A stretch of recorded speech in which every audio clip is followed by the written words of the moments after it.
ও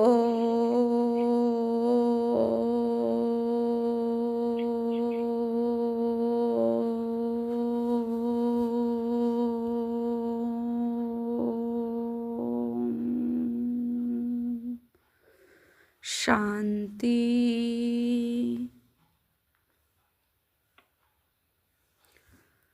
23/12/2024 মহাবাক্য প্রাতমূর্লি। ওম শান্তি। বাপদাদা মধুবন। আজকের বাপদাদার অমূল্য মহাবাক্য হচ্ছে, মিষ্টি বাচ্চারা, তোমরা বাবার কাছে রিফ্রেশ হতে আসো। বাবার সাথে মিলিত হলে ভক্তিমার্গের সব ক্লান্তি দূর হয়ে যায়।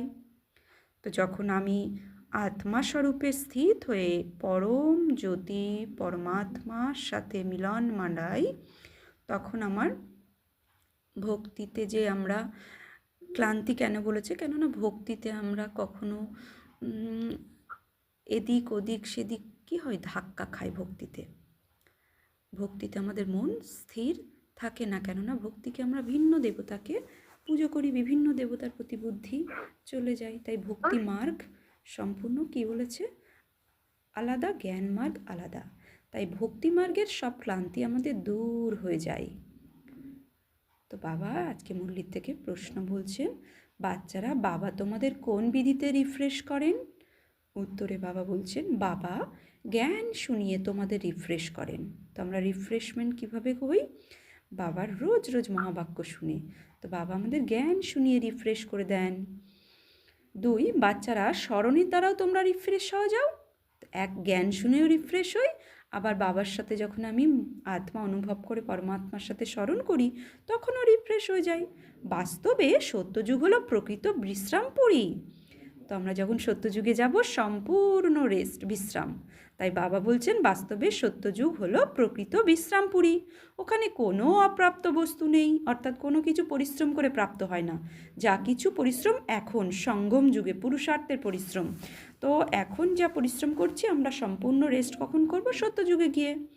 তো যা প্রাপ্ত করার জন্য পরিশ্রম করতে হয়। 3, শিব বাবার কোলে এলেই তোমরা বাচ্চারা বিশ্রাম পেয়ে যাও, সমস্ত ক্লান্তি দূর হয়ে যায়। তে অনুভব সবার আছে আমাদের, যে আমি আত্মা অনুভব করে যখন পরম জ্যোতি পরমাত্মার কোলে নিজেকে অনুভব করি, যে তার গোদের মধ্যে রয়েছি, কোলের মধ্যে রয়েছি, তখন আমাদের সমস্ত ক্লান্তি দূর হয়ে যায়। ওম শান্তি। বাবা বসে বোঝান, সাথেই দাদাও বোঝান, অর্থাৎ ব্রহ্মা বাবাও বোঝান, কেননা ব্রহ্মার শরীরের আধার নিয়েই নিরাকার মহাজ্যোতি পরমাত্মা আমাদের জ্ঞান দিয়েছেন।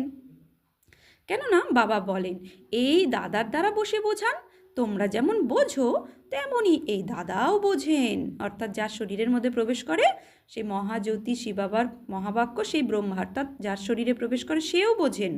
সে ভগবান নন, ভগবান তার শরীরে আধার নিয়ে তাকেও বোঝান আর আমাদেরকেও বোঝান। দাদাকে ভগবান বলা হয় না, তো ব্রহ্মা বাবাকে ভগবান বলা হয় না, ভগবান তো নিরাকার মহাজ্যোতি। এ হলো ভগবান উবাচু। তো এই জ্ঞান ব্রহ্মার মুখ দিয়ে কে বলছেন? ভগবান বলছেন। তাই এ হলো ভগবান উবাচু। বাবা কি বোঝান? দেহি অভিমানী ভব। কেননা নিজেকে আত্মা মনে না করলে পরমপিতা পরমাত্মাকে স্মরণ করতে পারবে না। এই সময় তো সমস্ত আত্মারাই পতিত, পতিতকেই মনুষ্য বলা হয়, পাবনকে দেবতাকে বলা হয়। তাহলে মনুষ্য আত্মা যখন পবিত্র হয় তখন দেব আত্মায় পরিণত হয়, আবার পতিত মানে বিকারী কর্ম করে, তখন তারা মনুষ্য সাধারণ আত্মা বলা হয়। তো আত্মা একই, গুণের আধারে দেবতা হয়, আর কর্ম আর গুণের আধারে সে পতিত মনুষ্য হয়ে যায়। তো এ খুব সহজ বোঝা এবং বোঝানোর কথা। মানুষই ডাকতে থাকে, হে পতিত পাবন এসো। দেবী দেবতারা এভাবে কখনোই বলবে না। পতিত পাবন বাবা পতিতদের আহ্বানের কারণেই আসেন। তিনি আত্মাদের পাবন বানান, আবার পাবন দুনিয়া স্থাপন করেন। আত্মাই বাবাকে ডাকতে থাকে, শরীর তো আর ডাকবে না। কে ডাকে? আত্মা ডাকে। শরীর তো ডাকবে না, শরীর তো জড় পদার্থ, ওর মধ্যে তো চৈতন্যতা নেই। তো চৈতন্য শক্তি আত্মা এই শরীররূপী যন্ত্রের মুখের দ্বারা, শরীরের আধার নিয়ে মুখরূপী যন্ত্রের দ্বারা ডাকতে থাকে। তো শরীর তো ডাকতে পারবে না, কে ডাকে? আত্মা ডাকে। দুই ভ্রুয়ের মাঝে অবস্থানকারী আত্মা এই মুখ দিয়ে ডাকে। তো এভাবে ডিটাচ অনুভব করতে হবে নিজেকে। পরলৌকিক বাবা যিনি সদা পাবন।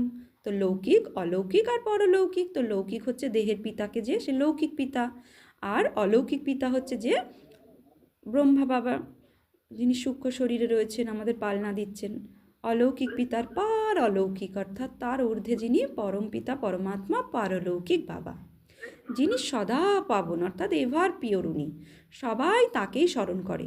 এ হলো পুরনো দুনিয়া। বাবা নতুন পাবন দুনিয়া তৈরি করেন। কেউ কেউ তো আবার এমনও আছে যারা বলে, আমার তো এখানে অপার সুখ ধন সম্পদ তো অনেক আছে, তারা মনে করে আমাদের জন্য স্বর্গ এখানেই। ওরা তোমাদের কথা কিভাবে মানবে? কলিযুগে দুনিয়াকে স্বর্গ মনে করা এও অবুঝের মতো। কত জর্জরীভূত অবস্থা হয়ে গেছে। তাও মানুষ বলে যে আমরা তো স্বর্গে বসে আছি।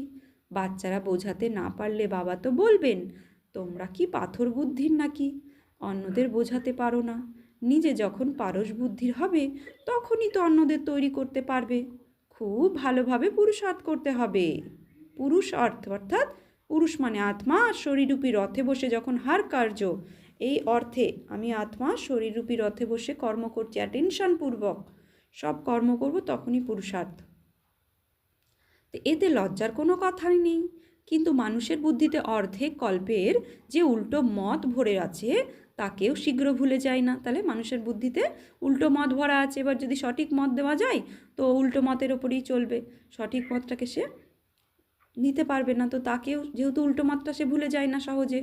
যতক্ষণ না বাবাকে যথার্থ রীতিতে চিনেছে যে সে নিরাকার মহাজ্যোতি পরম আত্মা স্বরূপে, এইভাবে যথার্থ রূপে তাকে চিনেছে, ততক্ষণ সেই শক্তি অর্থাৎ তার কাছ থেকে সেই পরম শক্তি পরমাত্মার কাছ থেকে যে শক্তি শান্তি পবিত্রতা আসতে পারবে না। তাই তাকে নিরাকার মহাজ্যোতি স্বরূপে নিজেকে আত্মা জ্যোতি অনুভব করে যতক্ষণ এই বিধিতে তাকে স্মরণ করব ততক্ষণ পর্যন্ত তার থেকে শক্তি আমি আত্মার মধ্যে আসতে পারবে না। বাবা বলেন যে এই বেদ শাস্ত্র ইত্যাদি মানুষ কিছুই শুধরায় না। গীতাতেও বলেছে বেদ শাস্ত্র ইত্যাদি পড়ে কখনো পরিবর্তন হওয়া যায় না। বেদ শাস্ত্র পড়ে আমাকে পাওয়া যায় না। দিনে দিনে আরও খারাপ হয়ে এসেছে। শাস্ত্র পড়ে শাস্ত্র পণ্ডিত হয়েছে, বেদ পড়ে বেদের অথরিটি দেখিয়েছে, অথচ ভগবানকে অনুভব করতে পারিনি, তাকে তার যথার্থ রূপেই স্মরণ করতে পারিনি, তাই তাকে কেউ পায়ওনি। তো তাই বলছে যে মানুষ শুধরায় না বেদশাস্ত্র পড়ে। দিনে দিনে আরও খারাপ হয়ে এসেছে, শতপ্রধান থেকে তমপ্রধান হয়ে গেছে। একথা কারোর বুদ্ধিতেই নেই যে আমরাই শতপ্রধান দেবী দেবতা ছিলাম, কিভাবে এখন নিচে নেমে এসেছি। কেউ সামান্যতমও জানে না। আবার 84 জন্মের পরিবর্তে তারা সেখানে 84 লাখ জন্ম বলে দিয়েছে। 84 লাখ জন্ম হয় না, আমাদের 84টা জন্ম। সত্যতে 8 জন্ম, ত্রেতাতে 12 জন্ম, দাপরে 21 জন্ম, কলিতে 42 জন্ম, আর বর্তমানে এখনই ব্রাহ্মণ জন্ম। এই 84 জন্ম তারা তো জানে না, তার পরিবর্তে 84 লাখ জন্ম বলে দিয়েছে। তাহলে তা কিভাবে জানবে? বাবা ব্যতীত জ্ঞানের আলোকদানকারী আর কেউই নেই। সকলেই একে অপরের পিছনে দরজায় দরজায় ধাক্কা খেতেই থাকে।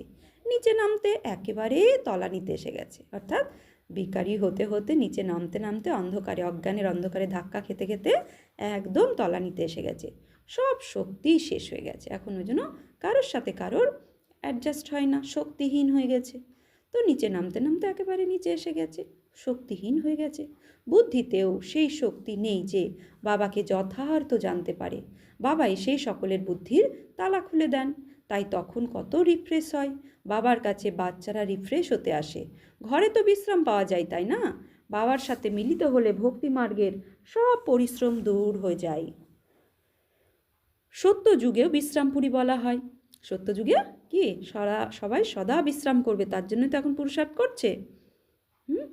তো সত্য যুগ, ত্রেতা যুগ, 21 জন্ম, 2500 বছর ধরে সুখ প্রাপ্তি করার জন্য আমাকে এই কলিযুগের এই অন্তিম সময়ের অন্তিম জন্মটুকুই সফল করতে হবে, পরিশ্রম করতে হবে। কিসের? স্মরণের পরিশ্রম। যেমন কোনো ব্যক্তি ইনকাম করলে তার অথা ধন সম্পত্তি যখন হয়ে যায় তখন সে বসে বসে খায়, আগে তো তাকে পরিশ্রম করে ইনকাম করতে হয়। ঠিক তেমনই সত্য আর ত্রেতা বৈকুণ্ঠ ধাম যে দুনিয়া আসতে চলেছে, স্বর্গ যার নাম, সেই দুনিয়াতে রাজত্ব করতে গেলে তো কিছু তো পরিশ্রম করতে হবে। তো কি পরিশ্রম? সব কিছুই করো, তার মাঝখান থেকে আত্মার উন্নতি, আত্মাকে দিব্যগুণে শৃঙ্গার করার পরিশ্রম করো, পুরুষার্থ করো, তবে সত্যযুগ ত্রেতা যুগে গিয়ে বিশ্রাম পাবে। ওখানে তোমরা কত বিশ্রাম পাও, ওখানে কোনো অপ্রাপ্ত বস্তু নেই, যার জন্য তোমাদের পরিশ্রম করতে হবে এখন। এখানে তো বাবা রিফ্রেশ করেন আর দাদাও রিফ্রেশ করেন। ব্রহ্মা দাদা আর সেই বাবা কোলে এলে কত বিশ্রাম পাওয়া যায়। বিশ্রামের অর্থই হলো শান্তি। মানুষও পরিশ্রান্ত হয়ে বিশ্রাম হয়ে যায়। কেউ কোথাও, কেউ আবার অন্য কোথাও বিশ্রাম নেওয়ার জন্য তো যাই,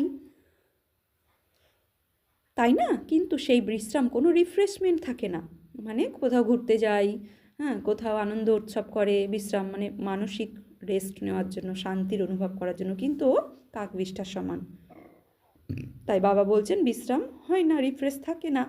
এখানে তো বাবা তোমাদের জ্ঞান শুনিয়ে কত রিফ্রেশ করেন, বাবার স্মরণে তোমরা কত রিফ্রেশ হও, আর তমপ্রধান থেকে শতপ্রধান হয়ে যাও। তোমরা শতপ্রধান হওয়ার জন্য এখানে বাবার কাছে আসো। বাবা বলেন, মিষ্টি মিষ্টি বাচ্চারা, বাবাকে স্মরণ করো। বাবা তোমাদের বুঝিয়েছেন যে সম্পূর্ণ সৃষ্টির চক্র কিভাবে ঘোরে, সর্ব আত্মারা কোথায় এবং কিভাবে বিশ্রাম পায়। বাচ্চারা, তোমাদের কর্তব্য হলো সবাইকে বাবার পরিচয় দান করা। বাবা বলেন যে তোমরা যদি আমাকে স্মরণ করো তাহলে এই উত্তরাধিকারের মালিক হয়ে যাবে। বাবা এই সঙ্গম যুগে নতুন স্বর্গের দুনিয়া রচনা করেন, তোমরা যেখানে গিয়ে মালিক হও। তারপর দাপর যুগে মায়া রাবণ দ্বারা তোমরা শাপিত হও, তখন পবিত্রতা, সুখ, শান্তি, ধন ইত্যাদি সব শেষ হয়ে যায়। কিভাবে তা ধীরে ধীরে শেষ হয়ে যায় সেও বাবাই বুঝিয়েছেন। দুঃখধামে তো বিশ্রাম হয়ই না, সুখধামে বিশ্রামই বিশ্রাম। মানুষকে ভক্তি কত ক্লান্ত করে, জন্মান্তরের ভক্তিতে কত ক্লান্ত হয়ে যায়, কত পূজা পাঠ কীর্তন আদি করে করে ক্লান্ত হয়ে যায়, মাঝে থাকাপাঠ হয়ে গিয়ে অশান্তি শুরু করে দেয় বা বিভেদ হয়ে যায়। তো এরকম ক্লান্ত হয়ে যায় ভক্তিতে, জন্মান্তরের ভক্তিতে কত ক্লান্ত হয়ে যায়। তো আমরা 63 জন্ম ধরে ভক্তি করেছি, কিভাবে তোমরা একদম কাঙ্গাল হয়ে গেছো এই সম্পূর্ণ রহস্য বাবা বসে বোঝান। নতুনরা যখন আসে তখন তাদের কত বোঝাতে হয়। মানুষ প্রতিটি কথায় কত চিন্তা করে, মনে করে এ জাদু না হয়। আরে তোমরাই বলো ভগবান জাদুকর, বাবা তাই বলেন হ্যাঁ আমি বরাবর জাদুকর, কিন্তু সেই জাদু নয় যাতে মানুষ ভেড়া ছাগল হয়ে যাবে। বুদ্ধির দ্বারা বুঝতে হবে যে কারা এমন ছাগলের মতো। বুদ্ধিও কার বুদ্ধি এরকম ছাগলের মতো। এমনও গায়ন আছে না, ছাগল কিভাবে স্বর্গীয় সুরের অনুভব করে, তাই না? এই সময় সমস্ত মানুষই যেন ভেড়া ছাগলের মতো দেখতে, মানুষের অর্থ বুদ্ধি ভেড়া ছাগলের মতো। এই সমস্ত কথা এখানকারই, এই সময়েরই গায়ন। কল্পের শেষের অবস্থাও মানুষ বুঝতে পারে না। চণ্ডিকা দেবীর কত বড় মেলার আয়োজন হয়। তিনি কে ছিলেন? বলা হয় যে তিনি এক দেবী ছিলেন, এমন নামও তো ওখানে থাকেই তা না। সত্যযুগে কত সুন্দর নাম হয়। সত্যযুগের সম্প্রদায়কে শ্রেষ্ঠাচারী বলা হয়, কলিযুগী সম্প্রদায়কে তো কত ছিছি টাইটেল দেয়। এখানকার মানুষদের শ্রেষ্ঠ বলা যাবে না, দেবতাদের শ্রেষ্ঠ বলা হয়। এমন গায়নও আছে যে মানুষ থেকে দেবতা হতে সময় লাগে, মানুষ থেকে দেবতা হতে সময় লাগে না। মানুষ থেকে দেবতা আর দেবতা থেকে মানুষ কিভাবে হয় এই রহস্য বাবা বুঝিয়েছেন যে কী করে হাম সো হাম, আমরাই দেবী দেবতা ছিলাম আর দেবী দেবতারা আমরা এখন সাধারণ মনুষ্য আত্মা হয়ে গেছি। এই চক্র, সৃষ্টির চক্র তো সবাই আমরা বুঝেছি। কে বুঝিয়েছেন? স্বয়ং ভগবান এসে বুঝিয়েছেন। তো সত্যযুগে ডিটি ওয়ার্ল্ড অর্থাৎ কলিযুগে হিউম্যান ওয়ার্ল্ড বলা হয়। দিনকে আলোর প্রকাশ আর রাতকে অন্ধকার বলা হয়। জ্ঞান হলো প্রকাশ আর ভক্তি হলো অন্ধকার। অন্ধকার নিদ্রা বলা হয়, তাই না? তোমরাও বুঝতে পারো যে পূর্বে আমরা কিছুই জানতাম না, তাই নেতি নেতি অর্থাৎ এটাও না ওটাও না বলে গেছি। এমন বলে দিত অর্থাৎ আমি জানি না ভগবানকে। তোমরা এখন বুঝতে পারো আমরাও তো পূর্বে নাস্তিক ছিলাম, অর্থাৎ নিরাকার মহাজ্যোতিকে জানতাম না। তো অসীম জগতের পিতাকেই জানতাম না, যিনি এই সৃষ্টির পিতা তাকেই জানতাম না, তাই নাস্তিক ছিলাম। তিনিই হলেন প্রকৃত অবিনাশী বাবা, তাকে সর্ব আত্মার পিতা বলা হয়। বাচ্চারা, তোমরা জানো যে আমরা এখন অসীম জগতের পিতার হয়েছি। বাবা বাচ্চাদের গুপ্ত জ্ঞান প্রদান করেন। এই জ্ঞান কোনো মানুষের কাছেই পাওয়া সম্ভব নয়, কোনো শাস্ত্রেও নেই, কোনো মনুষ্য আত্মাও দিতে পারবে না। আত্মাও গুপ্ত, আর গুপ্ত জ্ঞান আত্মা ধারণ করে। আত্মাই সুখের দ্বারা জ্ঞান শোনায়, আত্মাই গুপ্ত বাবাকে গুপ্তভাবে স্মরণ করে। বাবা বলেন বাচ্চারা, তোমরা দেহ অভিমানী হও না। এই দেহবোধের কারণে আত্মার শক্তি শেষ হয়ে যায়। আত্মা অভিমানী হলে আত্মার শক্তি জমা হয়। বাবা বলেন তোমাদের এই ড্রামার রহস্যকে খুব ভালোভাবে বুঝে চলতে হবে। এই অবিনাশী ড্রামার রহস্যকে যে খুব ভালোভাবে জানে সে সদা প্রফুল্লিত থাকে। এই সময় মনুষ্য উপরে যাওয়ার কত প্রয়াস করে। তারা মনে করে যে উপরে দুনিয়া আছে, শাস্ত্রে শুনে রেখেছে যে উপরে দুনিয়া আছে, তাই ওখানে গিয়ে দেখে, ওখানে দুনিয়া বসানোর প্রয়াস করে। দুনিয়া তো অনেকেই বসিয়েছে, তাই না? ভারতে কেবল একই আদি সনাতন দেবী দেবতা ধর্ম ছিল, আর কোনো খণ্ড ইত্যাদি ছিল না। তারপর কত বস্তি তৈরি করা হয়েছে। তোমরা বিচার করে দেখো যে ভারতে কত ছোট অংশে দেবতারা ছিলেন। যমুনার তীরেই পরিস্থান ছিল, অর্থাৎ স্বর্গ ছিল, বৈকুণ্ঠ ছিল, যেখানে লক্ষ্মীনারায়ণ রাজত্ব করতেন। তখন কত সুন্দর শোভায়মান শতপ্রধান দুনিয়া ছিল, ন্যাচারাল বিউটি ছিল। আত্মার মধ্যেই সমস্ত চমৎকার থাকে। বাচ্চাদের দেখানো হয়েছে যে কিভাবে শ্রীকৃষ্ণের জন্ম হয়। সম্পূর্ণ মহল রোশনাই হয়ে যায়। তাই বাবা বসে বাচ্চাদের বোঝান, তোমরা এখন সেই পরিস্থানে যাওয়ার জন্য পুরুষার্থ করছো। শ্রীকৃষ্ণের দুনিয়া পরিস্থান, যেখানে যাওয়ার জন্য এখন পরিশ্রম করছো, পুরুষার্থ করছো। বাকি এমন নয় যে নদীর জলে ডুব দিলেই পরি হয়ে যাবে, গঙ্গা জলে ডুব দিলেই কেউ পবিত্র হয়ে যাবে, তা নয়। এসবই মিথ্যা গল্প হয়েছে। লাখো বর্ষ বলে দেওয়ার কারণে সবাই সম্পূর্ণ ভুলে গেছে। এখন তোমরা পুরুষার্থের নম্বর অনুসারে নির্ভুল তৈরি হচ্ছ। বিচার করে দেখা হয় যে এত ছোট আত্মা শরীর দ্বারা কত পার্ট প্লে করে। তারপর সেই শরীর থেকে যখন আত্মা নির্গত হয়ে যায়, তখন শরীরে দেখো কি দশা হয়ে যায়। আত্মা পার্ট প্লে করে, এ কত বড় চিন্তা করে দেখার মতো কথা। সারা দুনিয়ার অ্যাক্টার্স তাদের নিজেদের অ্যাক্ট অনুযায়ী পার্ট প্লে করে, কিছুই তফাৎ হতে পারে না। সমস্ত অ্যাক্ট হুবহু আবারও রিপিট হচ্ছে। এতে তোমরা সংশয় করতে পারো না। প্রত্যেকের বুদ্ধিতেই তা বোঝাতে পৃথক ভাব হতে পারে। কেননা আত্মা তো মন বুদ্ধির সহিত, তাই না? বাচ্চারা জানে যে আমাদের স্কলারশিপ গ্রহণ করতে হবে, তো আমাদের পাস উইথ অনার হতে হবে, স্কলারশিপ গ্রহণ করতে হবে। তাই অন্তরে তারা খুশি হয়। এখানেও অন্তরে প্রবেশ করলে এম অবজেক্ট সামনে দেখে, তাহলে খুশি তো অবশ্যই হবে। আমাদের এম অবজেক্টকে দেবী দেবতা হওয়া, লক্ষ্মীনারায়ণের সমতুল্য হওয়া। এখন তোমরা জানো যে আমরা এইরকম দেবী দেবতা হওয়ার জন্য এখানে পড়াশুনো করছি। এমন কোনো স্কুল নেই যেখানে পরবর্তী জন্মের এই অবজেক্ট দেখা যেতে পারে, এম অবজেক্ট আছে যে পরবর্তী জন্মে আমরা লক্ষ্মীনারায়ণের সমান হব। কোনো এম নেই কোনো সৎসঙ্গে, শুধু সৎসঙ্গ করতে হয়, করে, কিন্তু এই ঈশ্বরীয় বিশ্ববিদ্যালয়ে এম আছে, আমাকে লক্ষ্মীনারায়ণের সমতুল্য হতে হবে। তোমরা দেখো যে আমরা লক্ষ্মীনারায়ণের মতো তৈরি হচ্ছি। এখন আমরা এই সঙ্গম যুগে আছি, সেখানে এই লক্ষ্মীনারায়ণের মতো হওয়ার কি করছি, পড়া পড়ছি। তো লক্ষ্মীনারায়ণের মতো হওয়ার পড়া পড়ছি, আর পড়ে সারাদিনে নিজেকে চেক করতে হবে যে আমি লক্ষ্মীর সমান হয়েছি কি না। আমি লক্ষ্মীর মতো বল, লক্ষ্মীর মতো ভাব, লক্ষ্মীর মতো আচরণ, লক্ষ্মীর মতো খান পান, লক্ষ্মীর মতো শোয়া, লক্ষ্মীর মতো হাঁটা চলা চেক করতে হবে। তো শুধু পড়লে হবে না, এই পাঠ কত গুপ্ত, এই এম অবজেক্টকে দেখে কত খুশি হওয়া উচিত। খুশির কোনো পারাবার নেই। স্কুল বা পাঠশালা হলে এমন হওয়া উচিত, কত গুপ্ত, অথচ জোরদার পাঠশালা। এটা কত গুপ্ত, জোরদার পাঠশালা। যত উচ্চ পড়াশুনো ততই ফেসিলিটি থাকে, কিন্তু এখানে তোমরা মাটিতে বা সিংহাসনে বসে পড়ো। আত্মাদের পড়তে হয় সে মাটিতে বসে হোক বা সিংহাসনে। তোমরা কিন্তু খুশিতে লাফাতে থাকো যে আমরা এই পড়া পাশ করে এই হব, সত্যযুগে দেবী দেবতা হব। বাচ্চারা বাবা এখন এসে তোমাদের তার পরিচয় প্রদান করছেন যে আমি এনার মধ্যে, অর্থাৎ ব্রহ্মার শরীরে প্রবেশ করে তোমাদের পড়াই। বাবা তো আর দেবতাদের পড়াবেন না, দেবতা তো দেবীগুণ সম্পন্ন থাকে, তাদের দেবীগুণেরা কি শৃঙ্গার করার পড়াবে, তাই না? আমরা অবগুণধারী হয়েছি, তাই অবগুণ কীভাবে সরাবো আর দেবীগুণ কী করে শৃঙ্গার করব, তার জন্য বাবা আমাদের পড়াতে আসেন। দেবতারা তো অলরেডি দেবীগুণধারী, তাদের কি পড়াবে? তাই বাবা বলছেন দেবতাদের এই জ্ঞান কোথায়? মানুষ তো দ্বিধাগ্রস্ত হয়ে থাকে যে দেবতাদের মধ্যে জ্ঞান নেই কি? দেবতারাই এই জ্ঞানের দ্বারা দেবতা হন। দেবতা হওয়ার পরে এই জ্ঞানের আর কি প্রয়োজন? লৌকিক পড়ার দ্বারা ব্যারিস্টার হয়ে গেল, উপার্জনে লেগে গেল, তখন আর ব্যারিস্টার পড়া পড়বে কি? তাহলে ব্যারিস্টার যদি কেউ হয়ে যায় সে কি আর পড়বে? সে তো ব্যারিস্টারের পড়া পাস হয়ে গেছে, সে ব্যারিস্টারই করবে, তাই না? অন্যকে ব্যারিস্টারি করার তৈরি করবে। তো তেমনই দেবী দেবতা যখন হয়ে যায়, তাকে কি আবার পড়তে হয় দেবী দেবতা হওয়ার জন্য? সে তো দেবী দেবতা তৈরি হয়ে গেছে। আচ্ছা, মিষ্টি মিষ্টি হারানিধি বাচ্চাদের প্রতি মাত পিতা বাপ দাদার স্মরণে স্নেহ সুমন আর সুপ্রভাত। আত্মাদের পিতা তার আত্মারূপী বাচ্চাদের জানাচ্ছে নমস্কার, সুপ্রভাত, ধন্যবাদ। আমরা আত্মারূপী বাচ্চারা আত্মারূপী বাপ দাদাকে জানাচ্ছি নমস্কার, সুপ্রভাত, ধন্যবাদ বাবা, অনেক অনেক ধন্যবাদ। ধারণার জন্য মুখ্য সার। 1.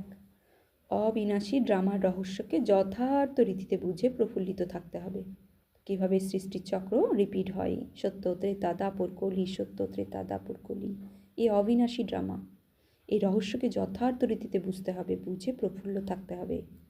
এই ড্রামাতে প্রতিটি অ্যাক্টরের পার্ট তার নিজের নিজের, যা হুবহু রিপিট হয়ে চলেছে। 2, এই অবজেক্টকে সামনে রেখে খুশির সাথে লাফ দিতে হবে সত্যযুগে। কলিযুগে থেকে বুদ্ধিকে সরিয়ে সত্যযুগে নিয়ে যেতে হবে খুশির সাথে। তোমার এম কি? সত্যযুগী দেবী দুনিয়ায় গিয়ে দেবী দেবতা হওয়া, দেবী দেবতা হয়ে দেবী দুনিয়ার রাজত্ব করা।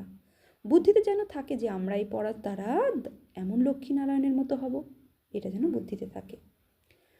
বরদান স্মরণ আর সেবার শক্তিশালীর আধারে দ্বারা তীব্র গতির সঙ্গে এগিয়ে গিয়ে মায়াজিৎ ভব। স্মরণ আর সেবার শক্তিশালী আধারের দ্বারা তীব্র গতির সঙ্গে এগিয়ে গিয়ে মায়াজিৎ ভব। ব্রাহ্মণ জীবনের আধার হলো স্মরণ এবং সেবা। এই 2 আধার যদি শক্তিশালী হয় তাহলে তীব্র গতির সঙ্গে এগিয়ে যেতে থাকবে। যদি সেবা বেশি হয় আর স্মরণ কমজোর হয়, অথবা স্মরণ খুব ভালো হলো আর সেবা ভালো হলো না, তাহলেও তীব্র গতির সঙ্গে এগিয়ে যেতে পারবে না। স্মরণ আর সেবা 2 এতেই তীব্র গতির প্রয়োজন। স্মরণ আর নিঃস্বার্থ সেবা যদি সাথে সাথে থাকে তাহলেই মায়াজিৎ হওয়ার সহজ থাকবে। তাহলে বাবাকে স্মরণ করলে হবে না, স্মরণ করার সাথে সাথে ঈশ্বরীয় সেবাও করতে হবে, তবে মায়ার উপর বিজয় পেতে পারবে, মায়াজিৎ হবে, সহজেই হয়ে যাবে। প্রতিটি কর্মের সমাপ্তির পূর্বেই সদা বিজয়ী নজরে আসবে। প্রতিটি কর্মের সমাপ্তির পূর্বেই বিজয় নজরে আসবে। স্লোগান, এই সংসারকে অলৌকিক খেলা আর পরিস্থিতিকে অলৌকিক খেলনার সমান মনে করে চলো। এই সংসারকে অলৌকিক খেলা আর পরিস্থিতিকে অলৌকিক খেলনা মনে করে চলো, তবে বিজয়ী হয়ে যাবে। তো সব কিছু আমাদের খেলনা মনে করে নিতে হবে, তাহলে মজা আসবে। আচ্ছা, আজকে সমান নেব। আমি মায়াজিৎ আত্মা, আমি মায়াজিৎ আত্মা ভব। ওম শান্তি।